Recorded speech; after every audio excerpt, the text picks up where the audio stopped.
dari level sekolah, banyak bantu sekolah-sekolah Katolik juga, sampai di level keuskupan. Kebetulan saya di Keuskupan Bogor, jadi diminta Bapak Uskup juga jadi wakil viket pendidikan. Di Keuskupan kami itu kepiketannya bukan teritori tapi kategori, jadi di bidang pendidikan, sampai di level daerah dengan dinas-dinas pendidikan sampai level nasional. Dan memang saya punya gaya sendiri untuk masuk ke dunia pendidikan, untuk masuk ke dunia politik sekarang, karena kebetulan saya juga menjadi caleg DPR RI dari Partai Nasdem. Perasaan saya sih rasanya jadi gandum, rasanya. Tapi kalau di grup WA Fox saja jadinya ilalang.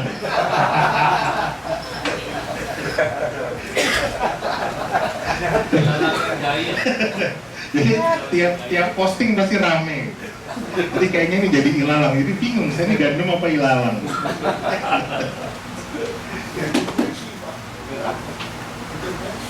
Loh, kalau saya rasanya gandum. Nah, iya.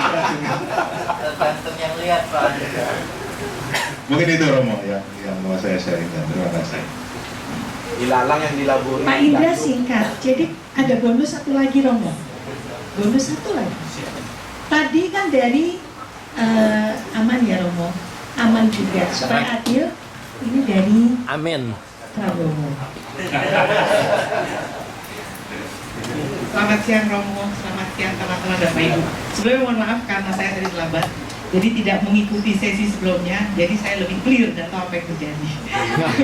Cuman karena tadi dari Robin, Ibu, Pak Indra kurang lebih.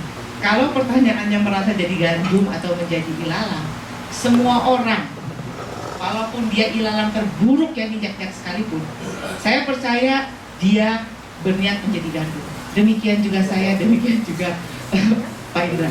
Tapi saya setuju dengan Pak Norben, dan itu adalah prinsip saya. Sekalipun saya satu saat harus menjadi ilalang, ilalang itu yang berguna. Apa ya itu tadi? Kalau panas dalam, kalau saya selain dicuci bersih, air didimaskan plus gula batu, itu sangat manjur untuk alang-alang. Ilalang sampai potong, bawahnya akarnya alang-alang. Yes, yes, itu betul. Jadi yang diangkat, jadi minimal sejorok-joroknya kita, walaupun kita harus berarti. Apa poinnya? Kita bisa katakan kita menjadi gandum dan berbuah berguna buat orang lain. Kita harus berterima kasih pada orang-orang yang jadi ilalang. Ada indikator kita baik karena ada yang jelek. Ada indikator kita yang berguna karena ada orang yang tidak berguna. Nah, tapi saya bukan promosi, tapi ini memang apa yang diajarkan oleh Pak Prabowo ke kita. Jadilah orang yang berguna untuk bangsa. Tidak pasti, nggak bisa terkecil bagi sekeliling, tidak bisa berguna bagi diri sendiri, tidak bisa pun jangan kita bisa orang lain. Tapi karena kita di sini sebagai Foxian, yang utama kita harus berguna bagi Tuhan. Tidak bermimpi mengkatolikan orang, memfoksiankan, tapi dengan lihat orang, oh ternyata orang Katolik begitu ya, ternyata orang Foxian begitu ya. Itu aja. Terima kasih Romo. Terima kasih Pastor, saya bisa panggil Pastor. Bu Devi, berarti berguna itu sebagai buah ya? Yes. Buah dari keganduman kita. Kalau kita beruntung jadi saudagar terkenal, menjadi saudagar yang baik, tidak curang. Kalau ternyata nasib kita hanya menjadi pemulung, kita menjadi leader pemulung yang tertop di komunitas tersebut. Mantap. Baik, terima kasih Romo. 4 cukup ya Romo ya. Romo yang akan mengomentari ataupun menanggapi. Silakan Romo. Terima kasih atas sharing-sharing tadi yang memang kita mau angkat sebenarnya, seperti mungkin yang lain sudah tulis sendiri, apa yang masih menjadi lawang dalam diri saya, tapi ada juga yang sudah menjadi gandum. Ya. Baru dikatakan, ya seperti dalam Injil, biarkanlah itu tumbuh bersama-sama dulu. Ya. Dan ada yang menemukan bahwa ternyata yang saya rasa itu jadi lalang, di akhir ada juga yang berubah menjadi seperti gandum begitu. Nah, oke, baik. Nah, saya hanya mau mengatakan bahwa setiap perumpamaan dari Yesus itu sebenarnya ada tujuan lah yang utama, yaitu untuk pertobatan. Ya. Jadi bukan sekedar seperti tadi Yesus mengatakan ada lalang, ada gandum, tapi biarkanlah tumbuh bersama-sama, dan waktu yang diberikan itu, kalau kita memang masih menjadi lalang, ya Tuhan memberikan kesempatan kita untuk bertobat menjadi lebih baik. Makanya kan saya tekankan dari awal, perumpamaan tadi itu dikatakan hal kerajaan surga. Jadi tujuan utama yaitu sebenarnya supaya kita membersihkan diri, ya, supaya kita bisa masuk dalam kerajaan Allah itu. Nah, cara membersihkan diri itu adalah pertobatan. Jadi sebenarnya juga yang saya tekankan tentang discernment itu, mungkin dalam bahasa lain, kalau kita mau pergi mengaku dosa, ya, itu adalah pemeriksaan batin. Ya, pemeriksaan batin. Ya. Karena sebelum kita datang pada pengakuan dosa, selalu kan kita harus atau kita diajak untuk ambil waktu dulu untuk menyadari apa yang menjadi kesalahan saya, menjadi dosa saya yang saya mau sampaikan dalam pengakuan itu. Nah, lalang-lalang dalam kehidupan kita itu tidak lain adalah sebenarnya kelemahan-kelemahan, ya, kesalahan-kesalahan, dosa-dosa yang juga kita mau sampaikan kepada Tuhan supaya Dia mengampuni. Mengampuni berarti ya memulihkan lagi kehidupan kita itu menjadi lebih baik, supaya kita boleh menghasilkan gandum-gandum itu.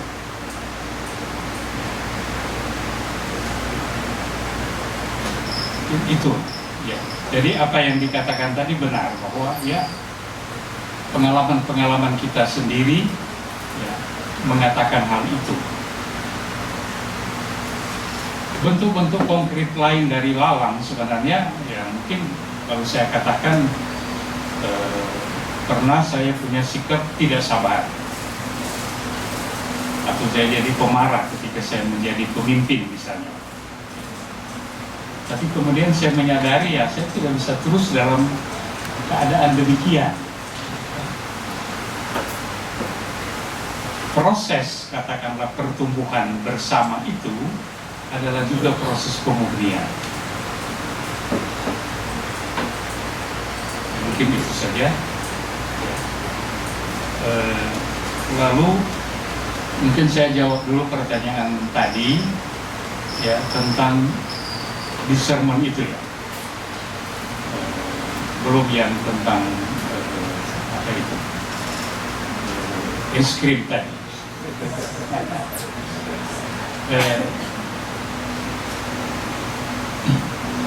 Dalam satu proses membuat discernment atau pemilah-milahan itu, kita mau pilih mana yang baik, mana yang jahat. Tentu pertama ya waktu, dan waktu itu harus tepat. Artinya jangan tergesa-gesa, jangan kita dalam keadaan misalnya marah-marah atau dalam keadaan Yesuit katakan desolasi, lalu kita buat satu discernment, itu tidak baik. Yang kedua, tempat untuk space katakan, ya. Time and space itu. Kita harus memberikan satu ruang dalam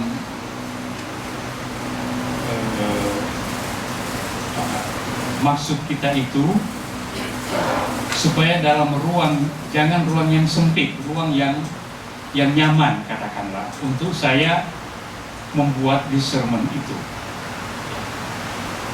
Karena seringkali juga kita tahu bahwa satu ruang, satu space yang kita ciptakan akan membantu kita untuk misalnya memikirkan, mempertimbangkan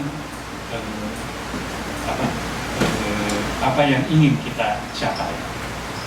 Dan yang ketiga tentu suasana batin kita, suasana hati kita, yang ada kaitan tadi dengan waktu, katakanlah. Ya. Kalau waktunya tidak tepat, tapi juga suasana batin kita lagi bergejolak, kita lagi marah, kita lagi apa semua itu, ya kita bukan dalam keadaan batin hati yang bagus. Dan tidak kalah penting juga sebenarnya adalah pendamping atau pembimbing. Satu discernment memang mulai dari kita sendiri, ya.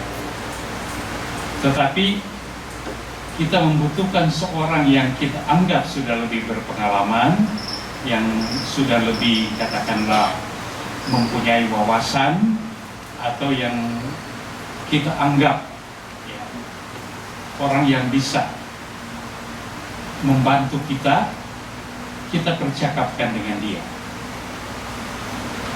Oleh karena itu misalnya di biara-biara atau dalam pendidikan calon imam selalu dianjurkan supaya ada bapak rohani namanya, spiritual director.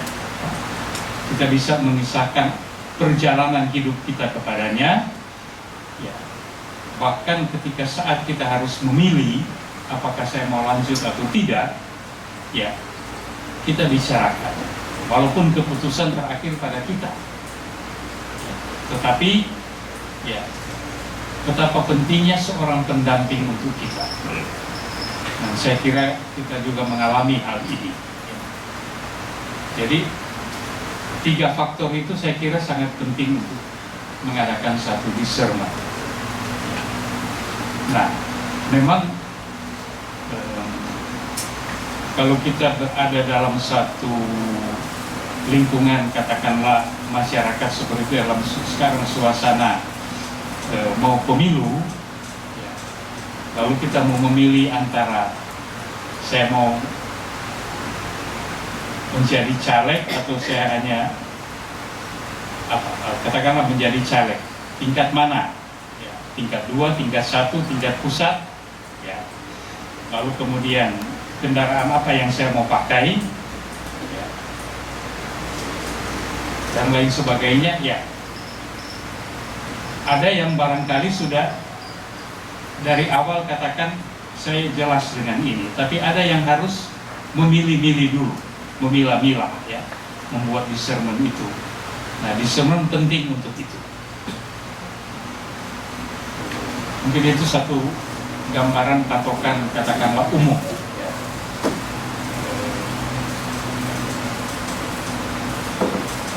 Dan biasanya itu akan dibuat juga seperti saya katakan tadi, ya, dengan pendampingan seseorang.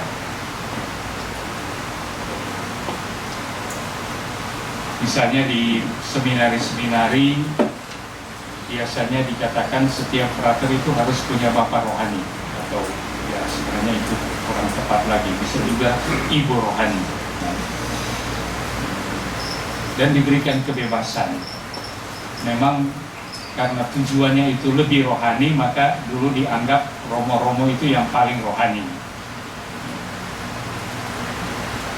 Tapi juga sebenarnya ada ya, suster atau bahkan awam-awam yang punya satu kehidupan rohani yang bisa menjadi panutan untuk calon-calon imam. Mereka juga bisa menjadi pemimpin rohani,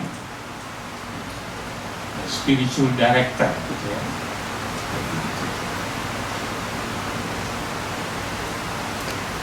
Mungkin itu satu sedikit ya jawaban yang mungkin masih lebih umum, ya, tetapi untuk katakanlah mengadakan satu discernment memang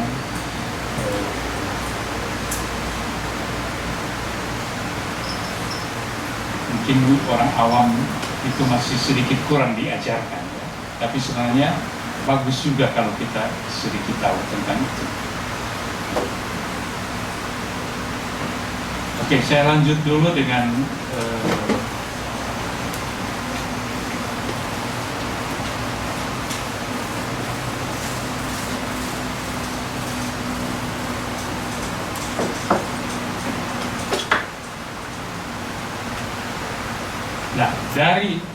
pribadi kita sekarang mau beranjak sedikit untuk pertama-tama coba menemukan lalang atau gandum juga ya, dalam lingkup yang lebih luas daripada diri kita sendiri. Komunitas memang di bahan ini tadinya hanya dikatakan komunitas, tapi saya memperluas sampai dengan masyarakat. Ya, komunitas sebenarnya lebih dalam lingkup kita sendiri, ya. Tapi masyarakat itu lingkup lebih luas, itu maksud saya. Nah, sebagai warga komunitas dan masyarakat kita mempunyai keunikan dan perbedaan-perbedaan seperti asal, tingkat pendidikan, ekonomi, agama, keyakinan, dan sebagainya. Kita punya kisah dan pengalaman hidup sendiri, punya pandangan sendiri, misalnya di bidang politik atau di bidang-bidang lain. Ada kerinduan-kerinduan sendiri dan seharusnya. Nah, kita bertemu dalam satu komunitas atau dalam satu masyarakat dengan kepelbagaian itu. Namun kenyataannya ya, ada orang-orang yang tidak tahu bagaimana cara hidup dalam perbedaan dan kepelbagaian. Bahkan ada orang yang merasa diri paling benar dan pintar, dan mereka mau hidup eksklusif, cuma lingkungan kita sendiri.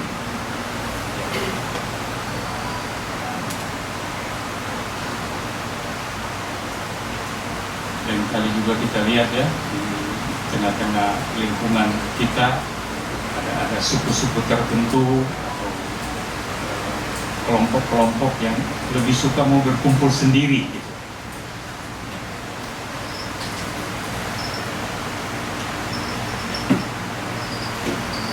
Ketika saya masih bertugas di Roma dulu dan mengunjungi berbagai negara, saya sedikit heran ketika datang di Fiji waktu itu ya.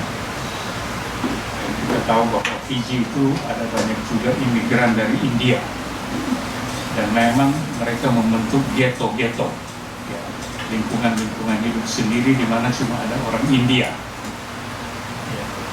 Lalu salah satu Romo MSC itu berasal dari lingkungan itu ya, dia menjadi Romo, dan herannya itu ternyata dia tidak terlalu tahu bahasa Fiji, karena dia sudah lahir di sana, besar di sana, tapi bahasa Fiji tidak tahu.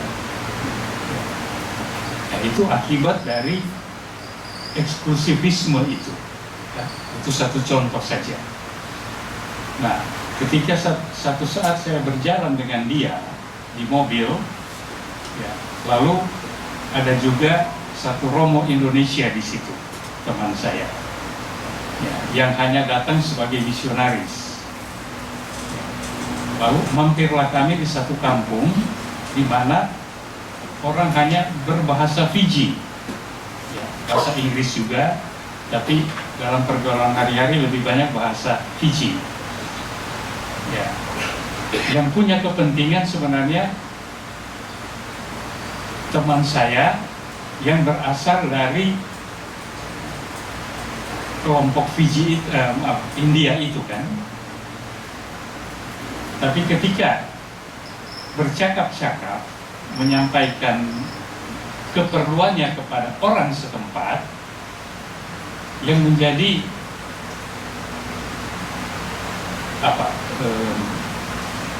macam pengantara untuk menyampaikan itu orang Indonesia dalam bahasa Fiji.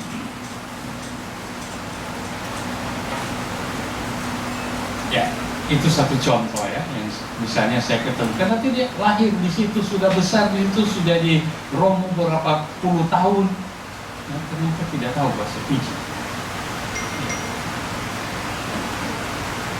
Dan mungkin juga kita menemukan kelompok-kelompok seperti itu yang mau hidup eksklusif ya. Tapi ada juga yang ingin menjadi hakim bagi yang lain. Ada orang yang berpikir, oh cuma kita yang benar, yang lain selalu salah.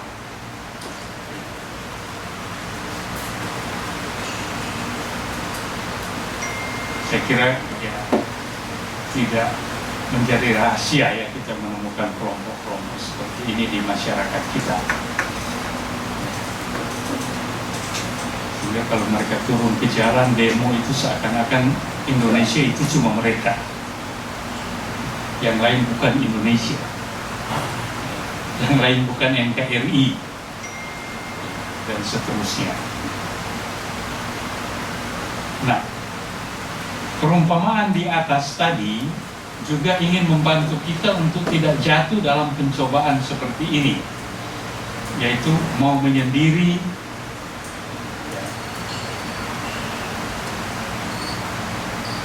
dari misalnya komunitas karena kita tidak sepikiran, sepaham atau sejalan dengan mereka. Nah, ini barangkali ada kaitan dengan apa yang dikatakan tadi, bertumbuh bersama. Kalau kita ingin bertumbuh bersama, tentu kita ingin siapapun juga yang ada dalam lingkungan kita ya, untuk bersama-sama ya, berbagi suka dan duka.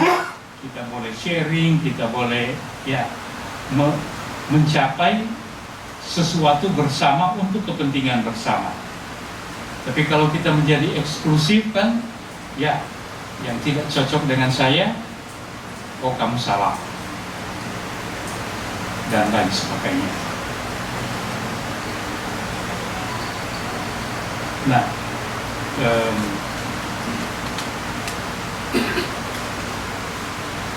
kita juga baiklah dapat memahami, paham seperti itu juga dihadapi oleh Yesus.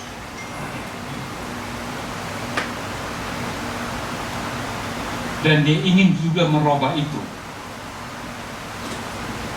Selama berabad-abad disebabkan oleh ketaatan pada hukum-hukum kemurnian, orang-orang Yahudi hidup terpisah dari bangsa-bangsa lain.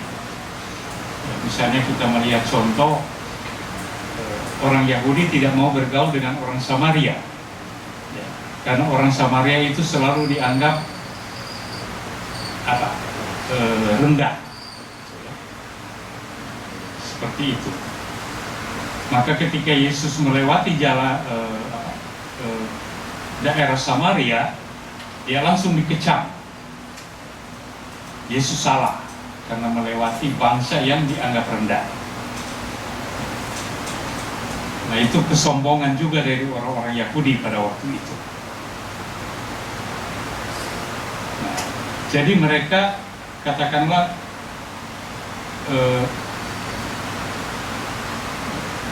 mengisolasikan diri sendiri dari kelompok-kelompok lain.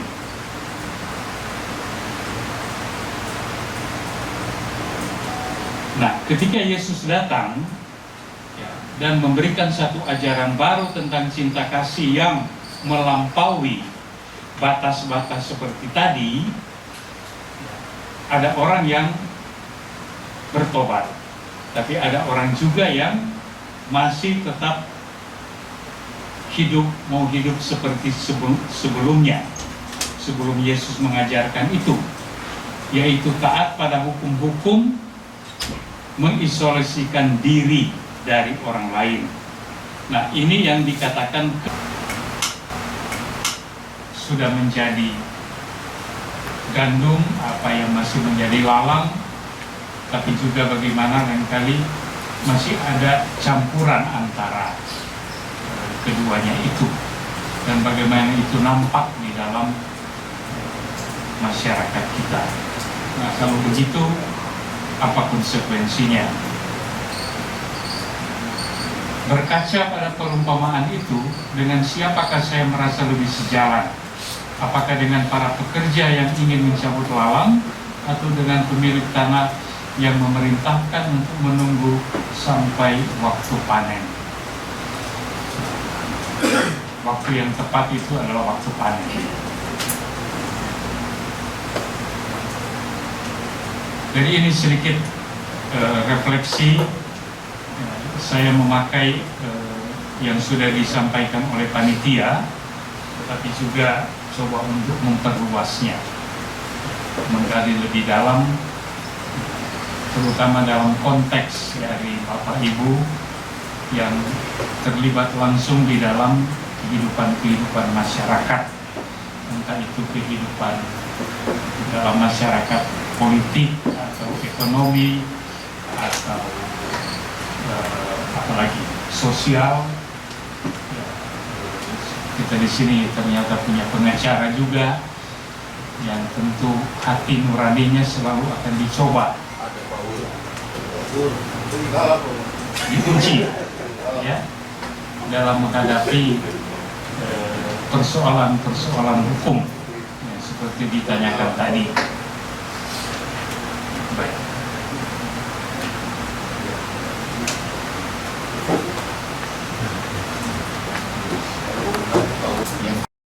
Yang diminta untuk kamu kayaknya bagus deh. Wakil minta yuk. Jadi anggota dewan. Kasih. Enggak. Ya udah, saya mati ya. Dia lihat kok kayak bagus gitu, udah ini.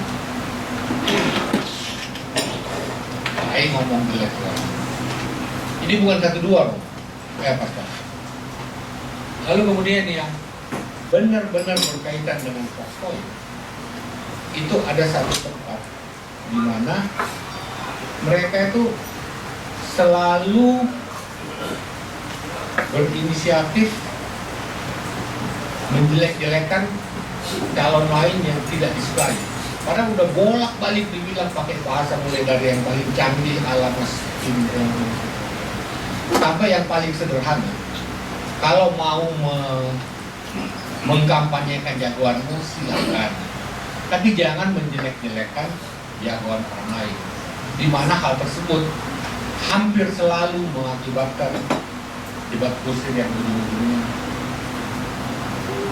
meretakkan dengan baik. Dan itu masih terus menerus gitu. Paul tahu masalahnya apa. Jadi yang saya mau tanyakan Pastor sebenarnya adalah satu catatan lagi, banyak dari antara mereka itu pro diakon.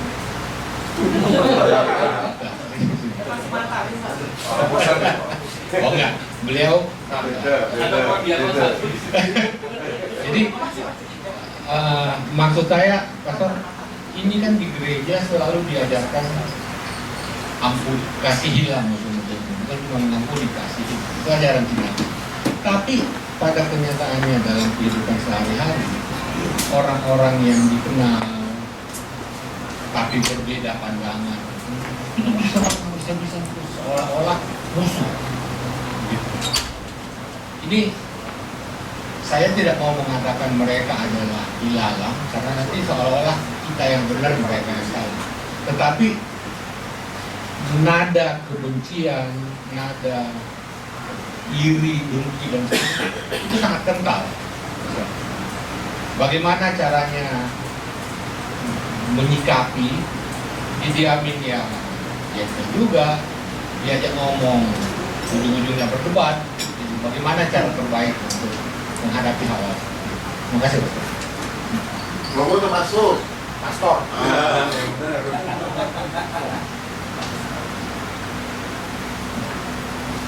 Jadi Pak Dharma itu nggak sharing tetapi bertanya ya. Pertanyaannya Saya sharing masalah yang ada. Baik, silakan ada yang lain. Oh, Pak Hubert. Ke depan Pak Hubert. Pak Hubert. Nama saya agak susah memang. Tapi seperti orang ini susah. Paling susah itu. Baik, terima kasih banyak. Selamat siang Pastor. Selamat siang Ketua Umum, teman-teman semua. Saya hanya mau berbagi pengalaman.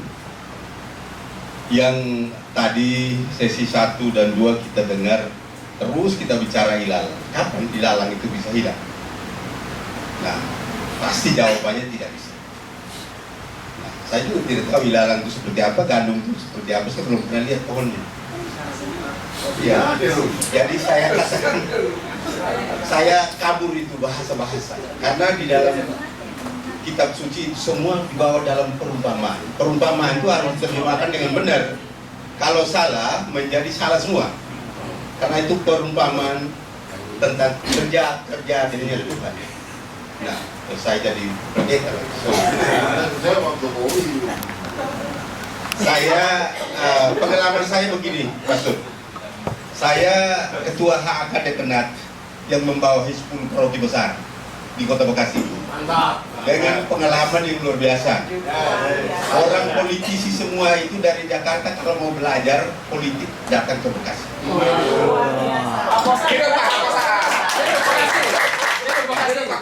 Yang kedua, semua pastor-pastor mau kemana-mana datang ke Bekasi biar lolos uji. Ini luar biasa. Nah, ya pastor sudah tidak mungkin ke Bekasi lagi karena memang kondisi hari ini sudah di sini baik ya. Nah, pengalaman saya bahwa orang Katolik itu jago politik, tetapi tidak pernah mau tampil, selalu bicara di bayang-bayang orang. Saya HAK Dekenat, HAK, saya berbicara dengan konteks hampir sama dengan Foxpoint, yaitu kita bicara politik kebangsaan dan kemasyarakatan. Artinya setiap saat saya buat seminar, seperti kemarin saya buat seminar, coba saya bicara Prabowo, Anies Baswedan, dan Ganjar. Ini putra-putra terbaik bangsa ini. Dan tidak perlu kita gontok-gontokan, kita dukung kalau kita suka mereka. Siapa yang kita suka? Prabowo. Itu paham. Kenapa? Kita jawab.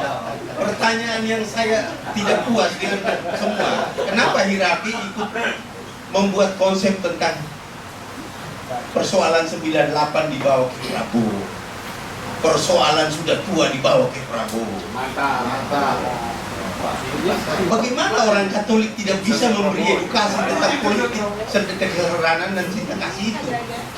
Karena orang Katolik ini politiknya bukan cinta kasih. Cinta iya, kasih aja siapa. Ini yang saya bilang hari ini kita ketemu Foxpoint harus belajar lebih banyak karena ini kenyataan yang kita dapat di mana-mana. Dan hari ini saya katakan bahwa klerus itu 80% tidak setuju dengan persoalan dua presiden yang lain, hanya setuju dengan satu presiden.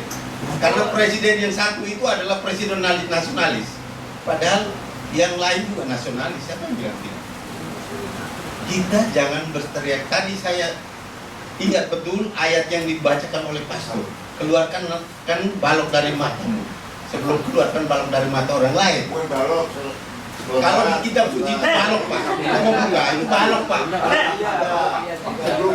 Kalau di kitab suci itu tulis balok pak. Balok dan sumbar pak. Jadi saya bicara ini karena saya baca di kitab suci tadi. Romo jalan saya baca ini poinnya. Nah, ini yang saya tidak suka. Poinnya adalah mari orang Katolik memberi edukasi politik yang baik terhadap siapapun. Karena Anies adalah putra terbaik bangsa. Semua.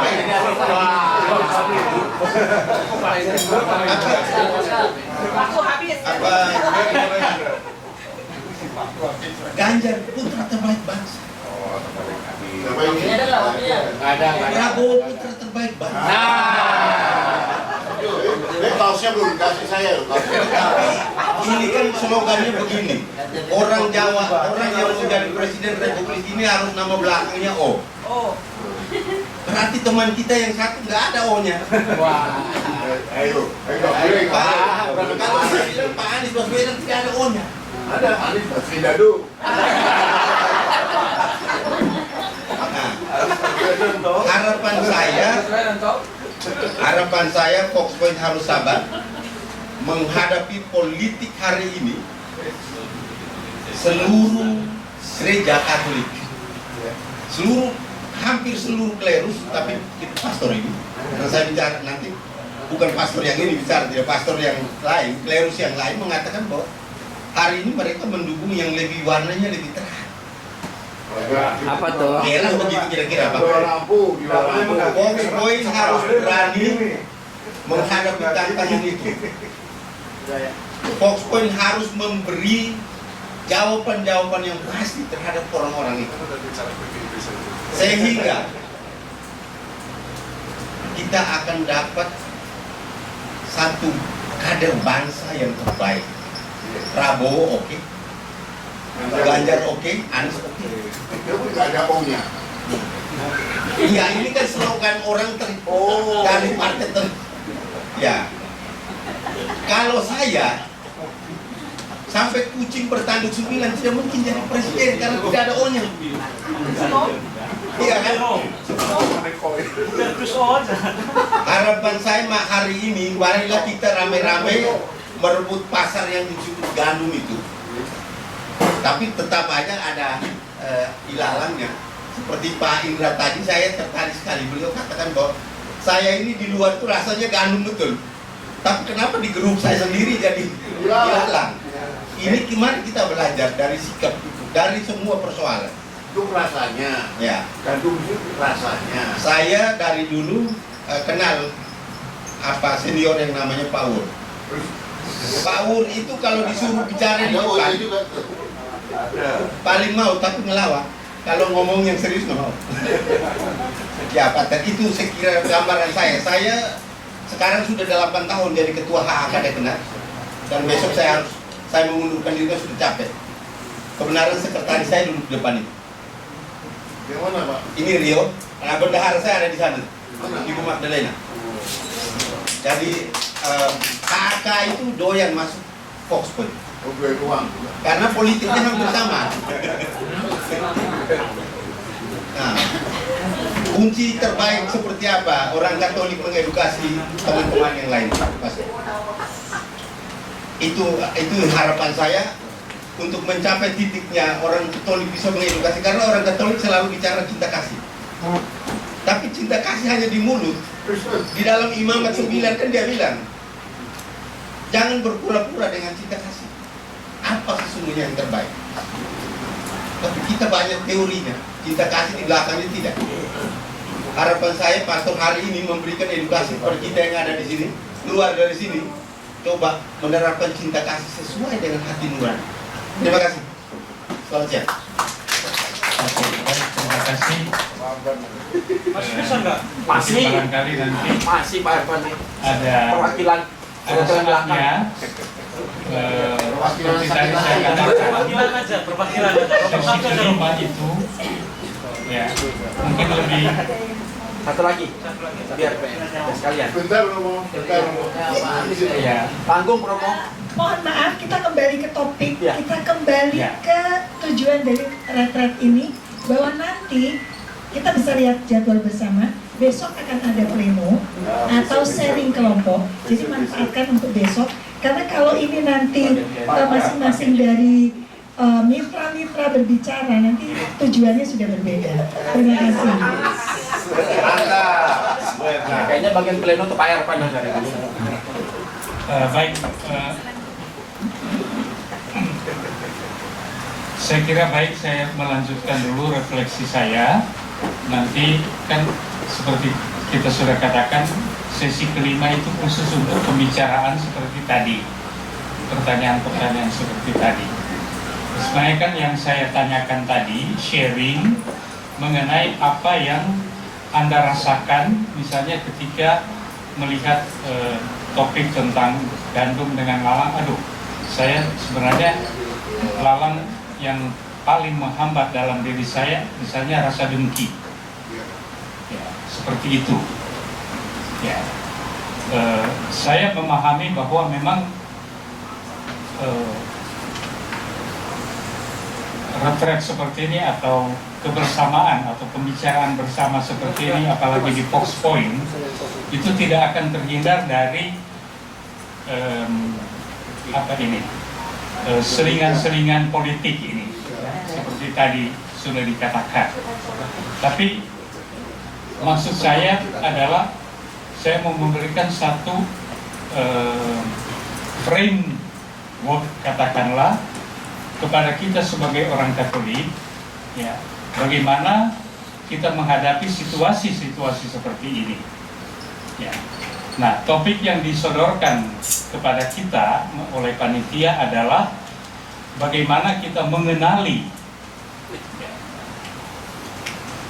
gandum yang ada dalam diri kita, dalam masyarakat kita, tetapi juga apa yang masih menjadi lalang gitu. Nah, kalau kita sudah lebih memahami ini, nanti ada waktunya mari kita bicara bersama. Tapi pentinglah bagi kita sebagai orang Katolik, apalagi awam yang berkecimpung dalam pelbagai bidang ini, untuk memahami konteks iman kita itu ada di mana. Nah, mungkin ada banyak pertanyaan yang lebih praktis seperti itu, yang mungkin dari antara Anda ada yang lebih paham daripada saya. Ya. Memang ada juga persoalan-persoalan dalam umat yang kita mulai angkat, ya. Seperti beberapa pertanyaan tadi, ya, dan seterusnya. Nah, dalam sesi berikut ini, topik yang diberikan adalah berfokus pada misi dan panggilan.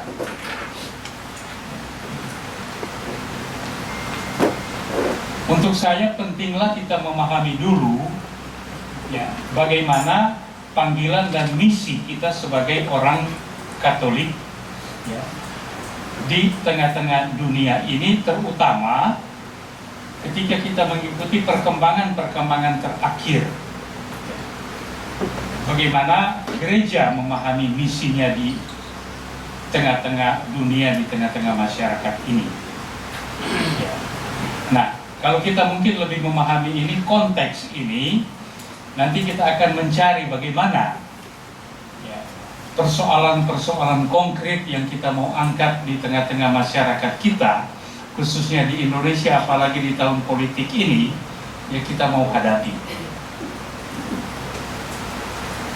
Oleh karena itu, saya mau pertama-tama sedikit memberikan satu refleksi tentang pemahaman dan arah misi dalam gereja kita di tengah-tengah masyarakat. Dan untuk itu, saya pertama-tama mau menggarisbawahi 3 kata yang sebenarnya ada juga dalam Injil yang disampaikan oleh Yesus sendiri, yaitu ragi, terang, dan garam. Memang sepanjang perjalanan gereja tentu ini ada, tetapi setiap masa, apa artinya menjadi ragi, menjadi terang, menjadi garam, harus relevan dengan perkembangan.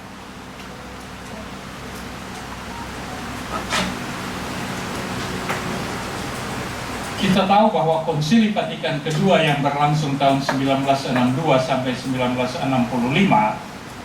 membawa satu angin segar,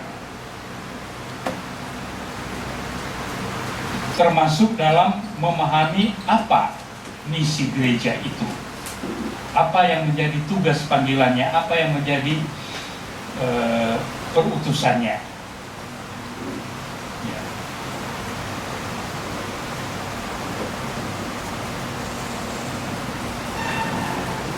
Atau dengan kata lain, ada paradigma baru yang dibawa. Kalau kita membaca sejarah pelaksanaan Konsili Vatikan kedua itu, bagaimana, ya, pertentangan, ya, perbedaan paham yang sangat tajam antara uskup-uskup dari kubu sangat konservatif dengan uskup-uskup yang pandangannya lebih modern, terutama uskup-uskup yang berasal dari daerah-daerah misi, yang dari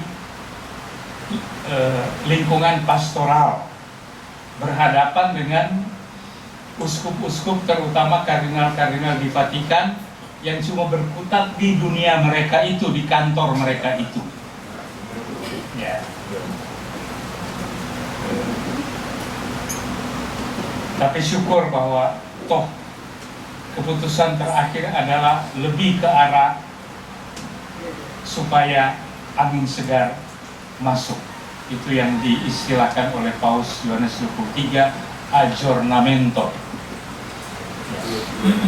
Sebenarnya itu dari kata giorno, bahasa Itali berarti hari ini. Jadi aggiornamento itu adalah mengkinikan ya, panggilan dan misi gereja itu.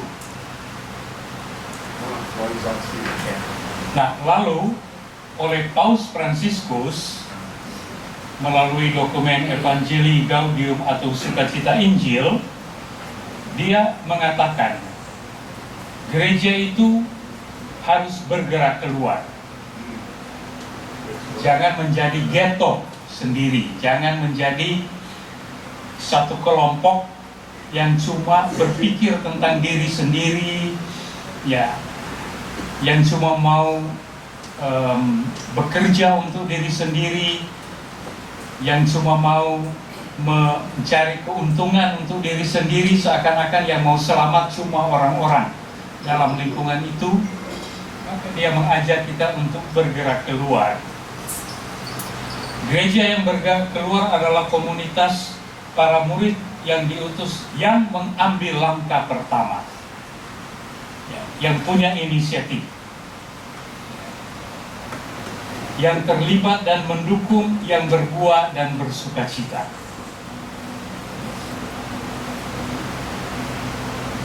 Jadi pertama adalah kita harus memandang keluar, jangan cuma pada lingkungan kita sendiri. Dan kita perlu mengambil inisiatif-inisiatif. Ya.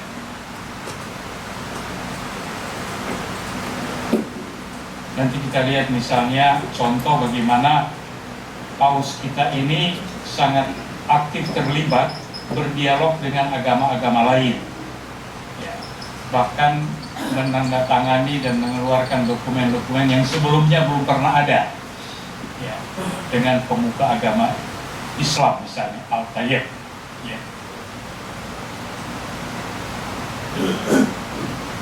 Lalu Paus meletakkan misi kita ini dalam perintah Tuhan sendiri yang terlebih dahulu mengasihi kita.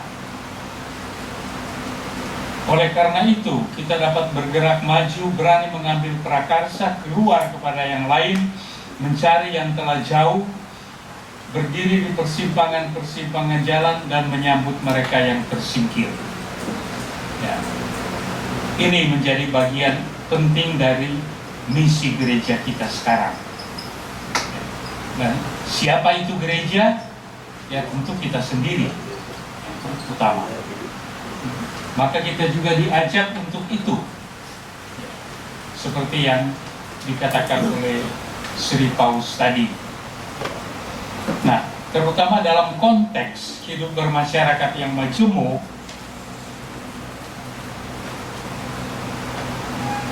misi keluar ini adalah berjumpa dengan orang-orang lain, siapapun juga mereka.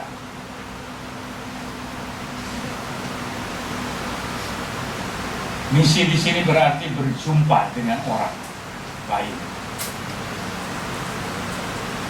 Dan karena mau merangkul seluruh kemanusiaan, maka tentu harus inklusif.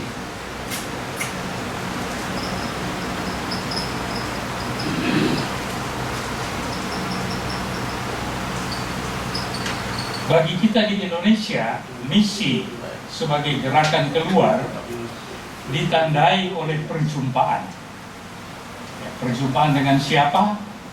Misalnya dengan suku dan budaya-budaya yang berbeda, dengan agama-agama yang berbeda, tapi juga dengan realitas-realitas sosial yang kita temui, entah itu di bidang politik, di bidang ekonomi, sosial, dan lain sebagainya. Ya. Dan konkret adalah misalnya bidang keadilan, perdamaian, keutuhan ciptaan. Justice, peace, and integrity of creation.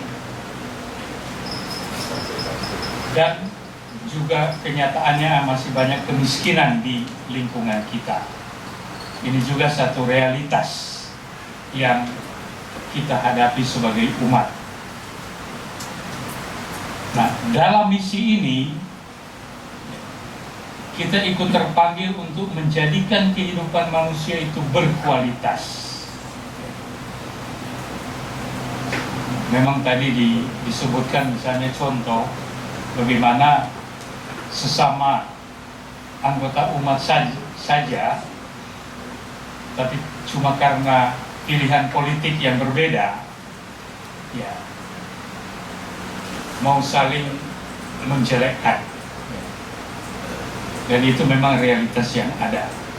Maka pertanyaannya memang sampai sejauh mana sebenarnya kualitas iman dari orang itu. Hanya demi satu kepentingan politik, segala-galanya hilang. Pendidikan iman dia yang mungkin sudah puluhan tahun, ya seakan-akan ditelan begitu saja oleh ombak kepentingan politik itu. Pertanyaan tentang kualitas iman ada di sini.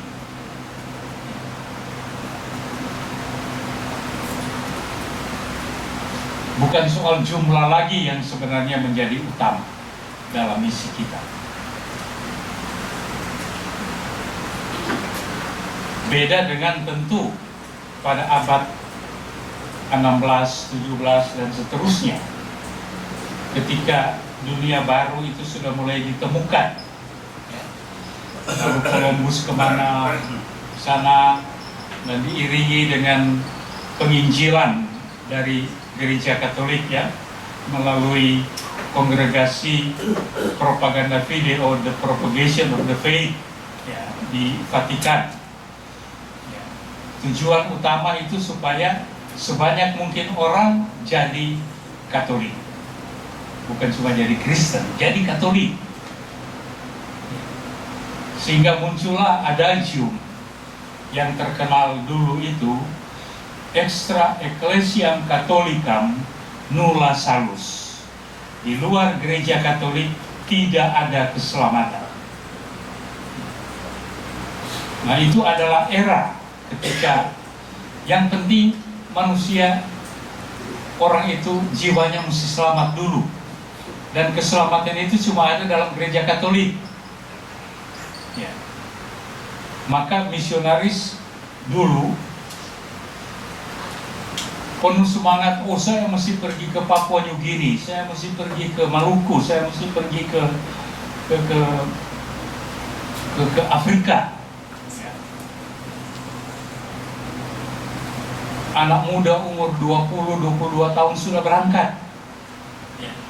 Dan ketika meninggalkan keluarga di Eropa misalnya, menaik kapal, ada keluarga yang mengatakan sampai ketemu. Maksudnya kalau dia datang cuti 10 tahun kemudian, ya. Ya. Tapi sang misionaris itu menjawab apa?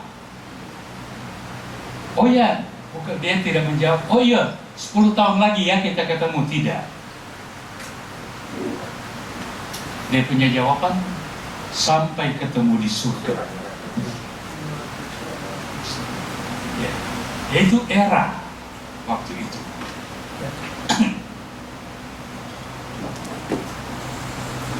Mungkin sekarang kita pikir, wah sudah gila dia. Anak muda umur 22 tahun, 24 tahun, mungkin dia akan daerah misi sampai umur 70, 40, masa dia sudah katakan sampai ketemu di surga. Seperti itu. Nah, tapi perubahan yang ada membuat gereja itu menyadari bahwa gereja itu ada di dunia. Dia bukan dari dunia ini, bukan di atas, tapi gereja ada di dunia. Ya. Memang pandangan lama, dunia itu jelek, maka secepatnya kita harus hindarkan. secepat mungkin saya mati lebih baik, karena sudah dijanjikan kan surga. Tapi Vatikan kedua mengatakan bukan begitu. Dunia pada dasarnya baik. Karena apa? Kalau kita baca dalam kitab